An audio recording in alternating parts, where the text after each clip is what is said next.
నమస్తే.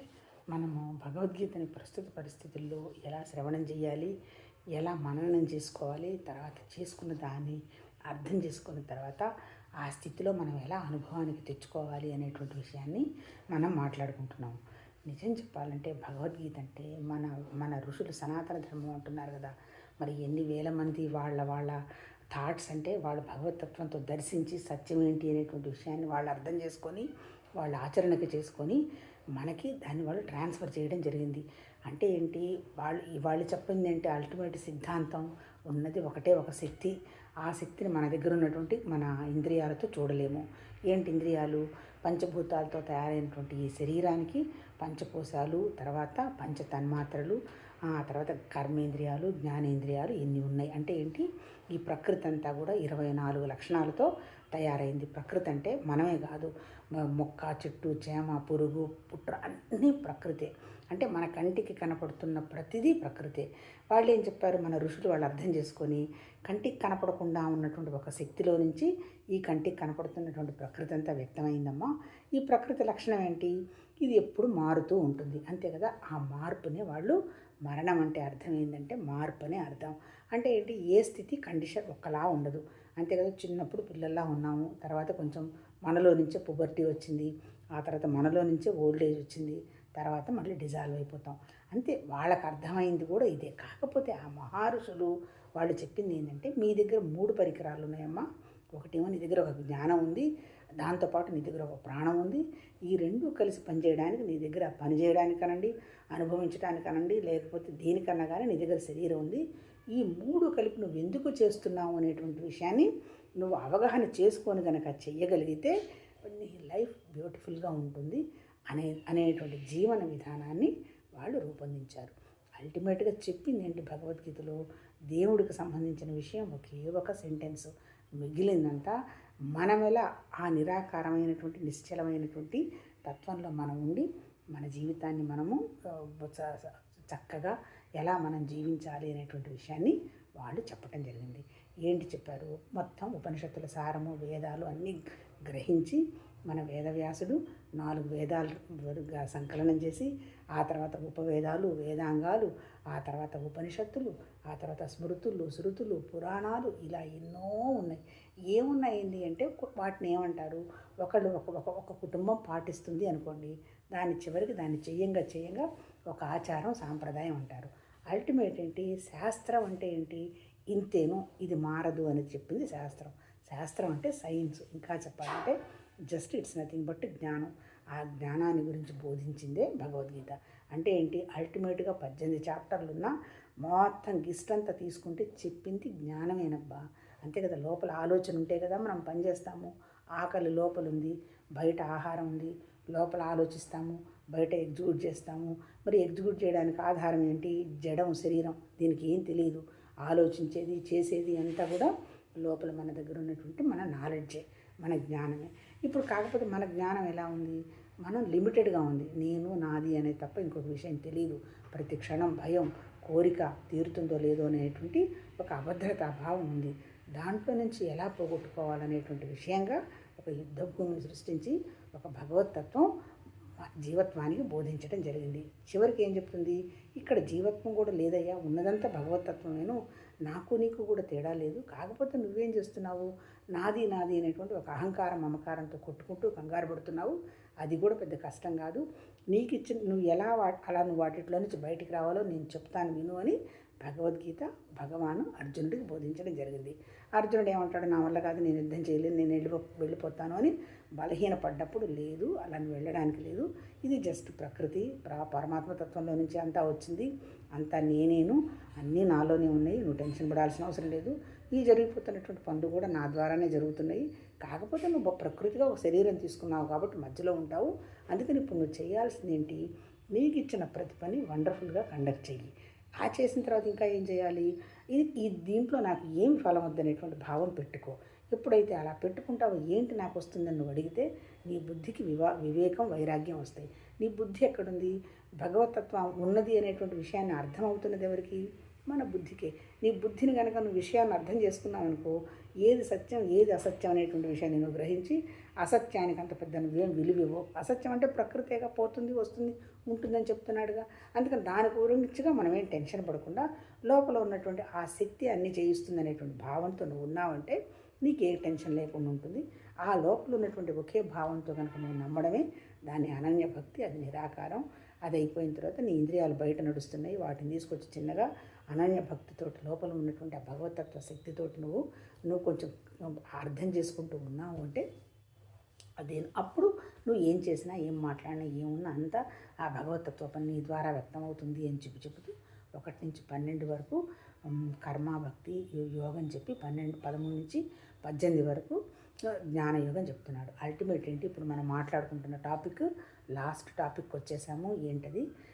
మోక్ష సన్యాస యోగం. అంటే అర్జునుడి విషాదం అనేది నాది అనేటువంటి అహంకారం మమకారంతో మొదలుపెట్టి అవన్నీ తీసేసుకుంటూ మోక్ష సన్యాస యోగం అంటే చివరికి నాకు ఏమీ అవసరం లేదు. మోక్షం అంటే ఏంటి? మన మనసుకు వచ్చినటువంటి ఆలోచనల భారం తగ్గటం.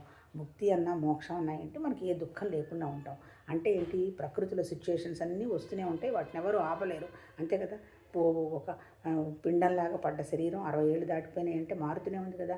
కాకపోతే ఏంటంటే ఈ మార్పులు సహజం అనేటువంటి విషయం మన బుద్ధికి మనసుకి వస్తుంది. ఎప్పుడైతే అలా వచ్చిందో అప్పుడు ఇదెందుకు ఇలా జరిగింది, ఎవరు ఇలా చేశారు అనేటువంటి పాయింట్స్ లేవు. నిజం చెప్పాలంటే ఆధ్యాత్మికతలో ప్రశ్నలు లేవు. ఓన్లీ నువ్వు వెతుక్కోవాలంతే. ఆన్సర్లు కావాలంటే ఎవరన్నా చెప్తే రిప్లై ఇస్తారు, అంతే కదా, వాళ్ళ అనుభవాన్ని బట్టి. అందుకని ఇక్కడ చెప్పింది ఏంటి? కారణం ఎవరికి తెలియదు. మరి నేను ఎందుకు వచ్చాను? నువ్వు వచ్చింది కూడా నీ అజ్ఞానం. కాకపోతే ఏంటంటే అజ్ఞానం పోగొట్టుకో. జస్ట్ ఈ భూమి మీద మన లైఫ్ టెంపరీ, జస్ట్ రిలాక్సేషన్ అంతే. ఎక్స్కర్షన్ లాగా వచ్చావు, ఇచ్చిన పని అంతా సిన్సియర్గా పరమాత్మతత్వం పని అని కండక్ట్ చేసుకో అంతే. ఎప్పుడు ఎలా చేయాలి? ఆ భావనతో చేయాలి. అంతకంటే భగవద్గీతలో చెప్పింది ఏం లేదు. అల్టిమేట్ ఏంది? నాది నాది అనుకుంటే టెన్షన్ వస్తుంది, నాది కాదు అంటే టెన్షన్ ఏముంది? అలా ఎలా టెన్షన్ లేకుండా ఉండాలి అనేటువంటి విషయాన్ని నిజం చెప్పాలంటే మనసున్నటువంటి ప్రతి మనిషికి మానవాళికి బోధించడం జరిగింది తప్ప ఇది మత గ్రంథం కాదు. నేను ఎంతవరకు చదువుకున్నాం మనం మోక్ష సన్యాస యోగంలో ఏం చెప్తాడు అంతా నాకు అర్థమైందయ్యా. అసలు సన్యాసం అంటే ఏంటి, త్యాగం అంటే ఏంటి అని అడుగుతాడు. ముందు నీకు త్యాగం గురించి చెప్తాను వినవయ్యా అని చెప్తూ, నీ దగ్గర 3 గుణాలు ఉన్నాయ్యా ప్రకృతిలో, సత్వతమ రజోగుణాలు. సత్వం ఎంతసేపటికి ఏంటంటే మనం ఏం చేస్తున్నా మనకు సంబంధించి అవతల వాళ్ళ దృష్టితో ఆలోచించుకుంటూ చేసిన విషయం కూడా మర్చిపోతూ చేసుకుంటూ ఉంటుంది, అది సత్వగుణ త్యాగం. రజోగుణం వచ్చేంటి, అది నాకు ఈ పేరు రావాలి ఆ పేరు రావాలని పాకులాడుతూ ఉంటుంది, అది రజోగుణ త్యాగం. తమోగుణ త్యాగం ఏంటి?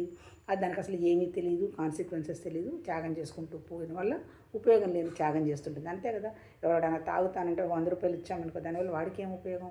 అంటే ఇక్కడ చెప్పింది ఏంటి? మనకి ఎంతసేపు చెప్పిన వేదాల్లో చెప్పిన కాన్సెప్ట్ 3 నిరాకారమైనటువంటి భగవతత్వం, వ్యక్తమైన ప్రకృతిలో ఉన్నటువంటి 3 గుణాలు. 3 గుణాలు అంటే ప్రతిక్షణం ఆ గుణాలు మారుతూనే ఉన్నాయి. తెల్లవారు నిద్ర లేచాము, ఇప్పుడు రజోగుణం. రాత్రి పడుకుంటాము, తమో గుణం. తర్వాత ఇంకేదైనా వినడమో చదువుకోవడమో ఇటువంటివన్నీ చేసి శాంతిగా ఉండడానికి ప్రయత్నం చేస్తాం, సత్వగుణం. అంటే ప్రతి జీవిలో ఈ 3 గుణాల లోడు నడుస్తూనే ఉంటుంది. భగవతత్వం అంటే ఏంటంటే ఈ 3 గుణాలు దాటినటువంటి ఒక నిరాకారమైన నిశ్చలమైనటువంటి స్థితిని మనం అనుభవంలోకి తెచ్చుకోవచ్చు. అంటే ఏంటి? మనసుకి ఏ ఆలోచనలు కనుక లేకపోతే మనసు పనుకోవచ్చు. ఆలోచనలు ఎంతసేపటికేంటి? మన శరీరం, మన కోరికలు, మన పిల్లలు, మన ఆస్తులు ఇంతే కదా. అవి కనుక లేకపోతే ఆ నిశ్శబ్దంగా నువ్వు కనుక ఉండగలిగామంటే అదే భగవతత్వ స్థితి. దాన్ని మించి ఋషులు ఎక్కడో ఏదో ఉంది, స్వర్గం ఉంది, నరకం ఉంది, అవన్నీ ఏం చెప్పలే. కాకపోతే మరీ మనం ధర్మాన్ని తప్పి ప్రవర్తిస్తామని ఏదో మళ్ళీ ఏదైనా పుణ్యం చేసుకుంటే ఏదైనా వేరే వస్తుందయ్యా అన్నట్టు ఏదో నమ్మకంగా చెప్పారు, కానీ వాళ్ళేమి అథెంటిసిటీగా చెప్పలే. ఇప్పుడు 12 నిన్న చదివాం, మళ్ళీ ఇంకొకసారి చదువుదాం. కర్మఫల త్యాగం చేయని మనుషుల కర్మలకైతే మంచి చెడు మిశ్రమం అని 3 విధాలుగా ఫలాలు ఉండను. ఇందులో పెద్ద రాకెట్ సైన్సే ఉంది. అంటే ఏంటి? నాకేం సంబంధం లేదు, నేను చేస్తున్నది కాదు అనుకుంటే దానికి వచ్చే మంచి చెడుల వల్ల మనకేమీ సంబంధం లేదు. ఇప్పుడు తమో గుణంలో ఏంటి? నాకే కావాలని చేస్తే నువ్వు ఏం చేస్తున్నావో దానికి ఫలం 100% వస్తుంది. రజోగుణంలో ఉండి నేను ఇచ్చేసాను, నా పేరు వేయాలి, నా పేరు పెట్టాలి, అక్కడ కిరీటం ఇచ్చాను, ఇక్కడ అది ఇచ్చాను అంటే నువ్వు పేరు ప్రతిష్టల కోసం పోతున్నావు. అక్కడ నువ్వు చేస్తున్న పనికి నీకు ఫలం వస్తుంది. ఇప్పుడు సత్వగుణంలో ఏంటి? నాకు ఏ అవసరం లేదు అని కనుక చేసావంటే దానికి ఏమి ఫలం లేదు. మళ్ళీ అక్కడ కూడా నేను ఇది చదివాను, అది చెప్తున్నాను, నా అంత వాళ్ళు లేరు అంటే అక్కడ నీకు ఫలం వస్తుంది. ఇప్పుడు ఏం చెప్తున్నాడు ఇక్కడ? ఇప్పుడు నీవు ఫలం ఆశించకుండా కనుక ఏదన్నా చేస్తే నీకు ఎలాంటి రిజల్ట్ రాదు. అంతే కదా. అంటే ఇప్పుడు ఇక్కడ చెప్పింది ఏంది టోటల్ భగవద్గీత అంతా, నీ కోరికల భారాన్ని తగ్గించుకుంటే, ఆలోచనలు ఆగిపోతే, మనం ఏం చేసినా నా కోసం చేయటం లేదు అనే భావం వచ్చినప్పుడు ఏం జరుగుతున్నా మనకేమీ సంబంధం లేదు, లాభ నష్టాలతో సంబంధం ఉండదు, భగవతత్వం పనే జరుపుకుంటూ పోతుంది. అంటే ఏంటి, ఇప్పుడు ఇక్కడ చెప్పింది ఏంటి, నిష్కామ కర్మే ఇక్కడ కొట్టుకుంది. మన దగ్గర ఉన్నవి రెండేనబ్బా. ఒకటి లోపల మన దగ్గర ఉన్నటువంటి జ్ఞానం, ఆలోచన, లోపల తర్వాత ప్రాణశక్తి, ఆ రెండు కలిపి చేసేటువంటి మన శరీరం. అంటే ఏంటి, ఆ ఆలోచనకు అనుగుణంగానే మనం పనిచేస్తాం కదా. ఇక్కడ అది జ్ఞానంతో చేసామనుకో, క్లారిటీతో చేసామనుకో, ఆ వచ్చే ఫలంతో నాకేం సంబంధం లేదనేటువంటి విషయం నీకు అవగాహన వస్తుంది. ఏమొస్తుందో కూడా నీకు తెలుస్తుందిగా క్లారిటీతో చేస్తే. ఈ సమస్యల్లో ఇప్పుడు నీకు భగవద్గీత చెప్పిందంతా ఏంటి, నీ మనసులో ఉన్నటువంటి ఆలోచనలను నువ్వు గ్రహించుకో, దాని ప్రకారంగా మంచిది చెడేంది, ఇది భవిష్యత్తులో ఉపయోగపడుతుందా లేదా అని చేసుకుంటూ పో. భవిష్యత్తు అంటే ఏంటి, మళ్ళీ నీ గురించి కాదు, అంటే భగవతత్వంగా చేసుకుంటూ పోతాం. కాకపోతే మన జీవన విధానం ఎలా ఎంతసేపు ఉంది, నాది తప్ప మనం ఎంతవరకు మన సర్కిల్ దాటి ఆలోచించేవాడు కూడా తక్కువ, చాలా తక్కువ. అది అయిపోయిన తర్వాత కొంచెం సమాజం కూడా అయిపోయిన తర్వాత ఉన్నదంతా ఆ భగవతత్వంలో నుంచి వచ్చింది. కాబట్టి నాకు పక్క వాళ్ళకి పిసరంత తేడా లేదని ఉండగలగడం.